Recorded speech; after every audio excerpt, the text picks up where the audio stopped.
Mistake number 1, procrastination. दोस्तों, procrastination का मतलब होता है अपने काम को टालना या अवॉइड करना। लगभग हर स्टूडेंट ये गलती करता ही है। एक लाइन है जो कि स्टूडेंट्स में काफ़ी फेमस है, वो लाइन ये है कि कल से पढ़ूंगा। और ये लाइन ही आपकी इस आदत को एक्सप्रेस करती है कि आप प्रोक्रेस्टिनेट करते हो अपनी लाइफ में, यानी कि आप अपने काम को, अपनी पढ़ाई को हमेशा अवॉइड करते रहते हो, उसे पोस्टपोन करते रहते हो कि आज नहीं कल से पढ़ूंगा। दोस्तों, अपने काम को टालने की ये आदत आगे जाकर काफ़ी ख़तरनाक साबित हो सकती है। बिकॉज़ अगर आप अपना काम टाइम पर नहीं करोगे और उसे बस टालते रहोगे तो फिर आप उस काम को कभी नहीं कर पाओगे। क्योंकि ये जो आप बोलते हो ना कि कल से पढ़ूंगा, ये कल कभी नहीं आता। हम वादे तो अपने आप से बहुत करते हैं कि आज तो मैं जम करके पढ़ूंगा, लेकिन जब पढ़ने का टाइम आता है तब हम ये सोचते हैं कि अभी तो काफ़ी टाइम है एग्ज़ाम्स को, आराम से पढ़ लूँगा, अभी थोड़ा फ़ोन यूज़ कर लेता हूँ, यूट्यूब पर कुछ वीडियोस देख लेता हूँ। और वीडियोस देखते देखते पता नहीं कब घंटों गुजर जाते हैं, पता ही नहीं चलता। और इस तरह से हम खुद का वैल्यूएबल टाइम वेस्ट करते रहते हैं। दोस्तों, अगर मैं रोज़ आपको एक छोटी लकड़ी तोड़ने को दूं तो आप उसे आराम से तोड़ देंगे, लेकिन अगर मैं काफ़ी सारी लकड़ियां एक साथ दूं और कहूं कि अब इन्हें तोड़ कर दिखाओ तो आप उन्हें नहीं तोड़ पाएंगे। ऐसा ही एग्ज़ाम्स के साथ होता है। अगर आप रोज़ थोड़ा थोड़ा पढ़ेंगे तो एग्ज़ाम्स आने पर आप पैनिक नहीं करेंगे, बिकॉज आप अपना सिलेबस कंप्लीट कर चुके होंगे। लेकिन अगर आप एग्ज़ाम से एक दिन पहले अपनी सारी किताबें लेकर बैठेंगे तो आपको समझ ही नहीं आएगा कि अब क्या करूं। इसलिए अपनी इस मिस्टेक को जितना जल्दी हो सके सुधार लो। रेगुलर प्रॉपर स्टडी करो, चाहे थोड़ा ही पढ़ो, लेकिन बी रेगुलर। और काम को कभी भी कल पर मत छोड़ो, आज का काम अभी करो। तो दोस्तों, ये थी आपकी पहली मिस्टेक। अब बात करते हैं दूसरी मिस्टेक के बारे में। Mistake number 2, don't run only behind marks. इसका मतलब ये है कि सिर्फ नंबर्स के पीछे मत भागो। दोस्तों, एग्ज़ाम्स में अच्छे मार्क्स लाने के केवल 2 ही तरीके होते हैं, एक तो रट्टा मार के और दूसरा टॉपिक्स को समझ के। तो अगर आप रट्टा मारकर एग्ज़ाम्स में अच्छा स्कोर कर भी लेते हो तो वो मार्क्स किसी काम के नहीं हैं, आप लाइफ में कुछ नहीं कर पाओगे। अगर आप जो पढ़ रहे हो उसे आपने समझा ही नहीं और सिर्फ रट्टा मार लिया और वहाँ जाकर लिख दिया तो इससे आपने कुछ उखाड़ा नहीं है, बस कॉपी पेस्ट वाला काम किया है। मैंने इससे बहुत सारे लोगों को देखा है जो सिर्फ रट्टा मारकर पास होते हैं लेकिन लाइफ में कुछ नहीं कर पाते, बिकॉज उन्होंने कभी भी अपनी स्किल्स को इम्प्रूव करने के बारे में सोचा ही नहीं, सिर्फ भागते रहे नंबरों के पीछे।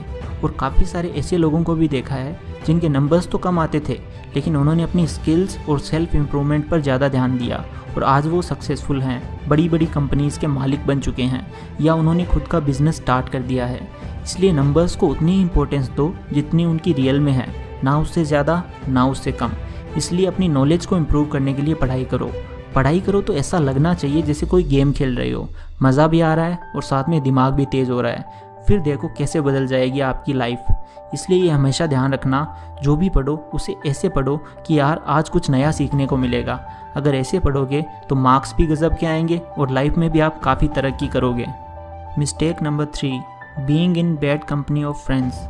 दोस्तों, आपने वो लाइन तो सुनी ही होगी, show me your friends and I will tell you your future. ये लाइन एकदम सही है। हमारा फ्यूचर कैसा होगा ये हमारे आसपास के लोगों पर ही डिपेंड करता है। अगर आपके आसपास नेगेटिव ही नेगेटिव लोग हैं तो आप में भी नेगेटिविटी आनी ही आनी है। अगर आपके पास पॉजिटिव लोग हैं, अच्छे लोग हैं, तो आप भी ऑटोमेटिकली उनके जैसे ही बनोगे। इसलिए कहते हैं कि संगत का असर बड़ा गजब का होता है।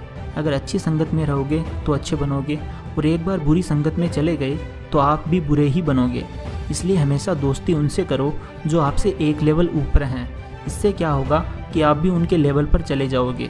अगर अपने से नीचे लेवल वालों के साथ दोस्ती रखोगे तो आप भी नीचे गिर जाओगे। लेवल का मतलब मेरा इंटेलिजेंस से है। अगर आपके दोस्त नशा करते हैं तो आज नहीं तो कल आप भी उनकी ही तरह नशा करने लगोगे। और अगर आपके दोस्त, आपके फ्रेंड्स इंटेलिजेंट यानी कि बुद्धिमान और पढ़ाई में अच्छे हैं तो वो आपको भी अपनी ही तरह इंटेलिजेंट और सुपर्ब बना देंगे। अगर अच्छे दोस्तों के साथ रहोगे तो अच्छी आदतें सीखने को मिलेंगी और अगर बुरे दोस्तों के साथ रहोगे तो वही बुरी आदतें आप में भी आ जाएंगी।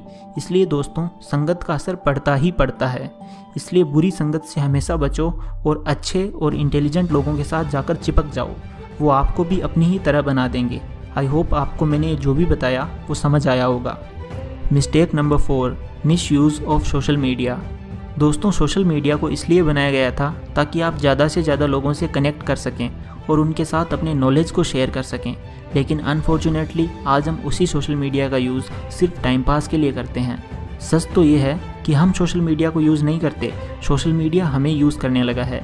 ये तो हर स्टूडेंट की प्रॉब्लम है कि जब भी वो पढ़ाई करने बैठता है तो उसका ध्यान फेसबुक और इंस्टाग्राम के नोटिफिकेशंस पर ज़रूर जाता है और फिर वो खुद से सिर्फ 5 मिनट का सोशल मीडिया यूज़ करने का वादा करता है, लेकिन ये 5 मिनट कब 2-3 घंटे में तब्दील हो जाते हैं पता ही नहीं चलता। बिकॉज सोशल मीडिया का कोई एंड नहीं है दोस्तों, बस करते रहो स्क्रॉलिंग। कितना करोगे, आप ही थकोगे, सोशल मीडिया नहीं थकेगा। वो आपको नए नए पोस्ट दिखाता रहेगा और आपका वैल्यूएबल टाइम वेस्ट करता रहेगा। इसलिए आज से एक काम करो, अगर मेरी बात मानते हो तो सोशल मीडिया की नोटिफिकेशंस को ऑफ कर दो। इससे क्या होगा कि जब भी आप पढ़ाई करोगे तो आपको नोटिफिकेशंस परेशान नहीं कर पाएंगे और आप अपनी पढ़ाई पूरे मन से कर पाओगे। जब भी पढ़ो तो फ़ोन को साइलेंट करके रख दो कहीं पर और अपना पूरा ध्यान सिर्फ पढ़ाई पर ही रखो। एंड आई प्रॉमिस, अगर आपने ऐसा किया तो आपकी ये सोशल मीडिया की एडिक्शन जल्दी ही छूट जाएगी और आप अपने टाइम को पढ़ाई में लगा पाएंगे। तो दोस्तों, ये मैंने कुछ मिस्टेक्स बताई हैं जो कि हर स्टूडेंट अपनी लाइफ में करता है, जो कि उसे नहीं करनी चाहिए। बिकॉज़ अगर आप अपने टाइम को सही जगह इन्वेस्ट करोगे तो आप सोच भी नहीं सकते कि आपको कितना बड़ा रिजल्ट मिल सकता है। आप अपनी क्लास में सबसे आगे निकल सकते हो। क्लास में ही नहीं, आप कुछ ऐसा कर सकते हो जो किसी ने सपने में भी नहीं सोचा होगा। इसलिए अपने आप पर पूरा विश्वास करते हुए आज ही मेरी बताई गई इन बातों पर ध्यान दो और इन सब आदतों को अपनी लाइफ से बाहर निकाल फेंको। फिर देखना आपकी लाइफ ऑटोमेटिकली इतनी अच्छी हो जाएगी कि आपको खुद पर प्राउड फील होगा। सो इसी के साथ best of luck and thanks for watching this video. Love you all.